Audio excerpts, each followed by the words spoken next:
हड़प्पा की तहजीब पाकिस्तान में वादी सिंध के शहरों हड़प्पा, मोहनजोदड़ो और कोट डीजी से लेकर इंडिया में घगड़ हाकड़ा दरिया की वादी में वाक़ भिड़ाना, कालीबिंगन और हसार तक फैली हुई थी। कहा जाता है कि हड़प्पा की तहजीब 5000 साल नहीं बल्कि 9000 साल पुरानी है और ये कि इसके ज़वाल की बराह रास्त वजह मौसम की तब्दीली नहीं थी।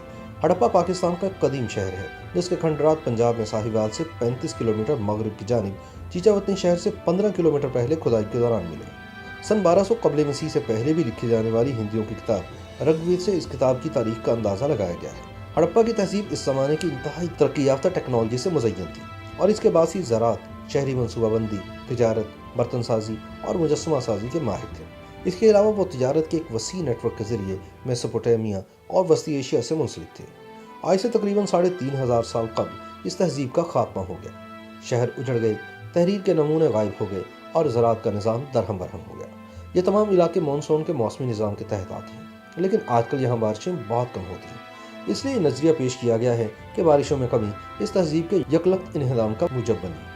सन 1921 का वाक़या है कि राय बहादुर दरियाराम सैनी ने हड़प्पा के मुकाम पर कदीम तहजीब के चंद आसार पाए, जिसकी इत्तला हिंदुस्तानी महकमा आसार कदीमा को मिली। महकमा के director general sir John Marshall की दिलचस्पी पर खुदाई का काम शुरू हुआ। सन 1931 में फंड्स की कमी की वजह से काम रोक दिया गया और बाद में भी खुदाई का काम भरपूर तरीके से नहीं हो सका। कदीम हड़प्पा के मुकाम से मौजूदा दरिया रावी तकरीबन 6 मील दूर है, लेकिन जब यह शहर आबाद था तो रावी इसके करीब बहता था।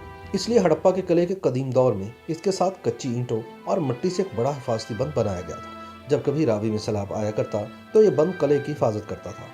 हड़प्पा में दरियाफ्त शुदा किला जनूब मगरब में है, जबकि निचला शहर मशरिक और जनूब मशरिक में है। अंदर की इमारतें इस वक्त जमीन से 20 से 25 ऊंचे चबूतरे की तरह बनाई गई थी। चबूतरा मिट्टी और कच्ची ईंटों से बनाया गया था और इसके इर्द गिर्द निहायत मजबूत भारी हिफाजती पुश्ते तामीर किए गए थे। इन पुश्तों में एक मुख्तसर सी जगह खोदी गई है जिसके नीचे बर्तनों के कुछ टुकड़े मिले। इन बर्तनों पर सुर्ख रंग किया हुआ था, फिर इस पर स्याह रंग की नक्काशी भी नजर आई।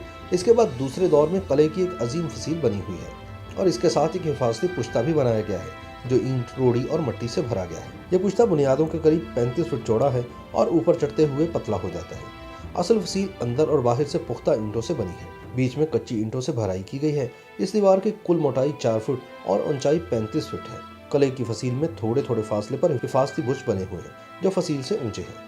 किले का असल फाटक शुमाली जानिब था, जबकि एक चोर दरवाजा मगरबी जानिब खुलता था जिसके आगे के हिफाजती बुर्ज था। किले की तमीर से जाहिर होता कि पहली बार ये इतनी उम्दगी से नहीं तमीर किया गया, बल्कि इसकी तमीर के भी कम से कम 3 मराहिल हैं। पहली बार किला को पक्की ईंटों के टुकड़ों से बनाया गया था। इस पर किसी हमले के असरात का पता नहीं चलता, बल्कि सिर्फ मौसमी असरात देखने में आते हैं। दूसरी तमीर पुख्ता सालम ईंटों से की गई। इस मरतबा फन्ने तमीर पहले से बदरजहा बेहतर थी। तीसरी तमीर में फसील के इर्द गिर्द भारी भरकम पुश्ते लगाए गए, जिनसे इस इमारत ने वाकई एक जबरदस्त किला का रूप धार लिया। किले की शुमाली जानिब 20 फीट ऊंची और 300 गज वसी ढेरी की खुदाई की गई। इसके नतीजे से अहम इमारतें बरामद हुई। किले के करीब फौजी बैरकों के अंदाज की इमारतों की 2 कतारें बनी हुई हैं। एक कतार में 7 और दूसरी में 8 घर हैं। हर घर के आगे, पीछे और दाएं बाएं गलियां हैं। कहीं भी 2 घरों की दीवारें एक साथ नहीं है। हर घर का साइज 24x52 फीट है और इसमें सिर्फ एक कमरा बना हुआ था, जबकि हर गली 3 से 4 फीट चौड़ी थी। इन बैरकनुमा मकानों को गुलामों के घर समझा गया है। YouTube पर गूगली न्यूज देखने के लिए youtube.com की सर्च बार में गूगली न्यूज टीवी टाइप करें। गूगली न्यूज के पेज पर सुर्ख रंग के सब्सक्रिप्शन वाले बटन पर क्लिक करना ना भूलिए। YouTube पेज पर अपलोड होने वाली वीडियोस से बाखबर रहने के लिए बेल आइकन पर क्लिक कीजिए। आपको हर नई वीडियो के बारे में नोटिफिकेशन मौसूल हो जाएगा।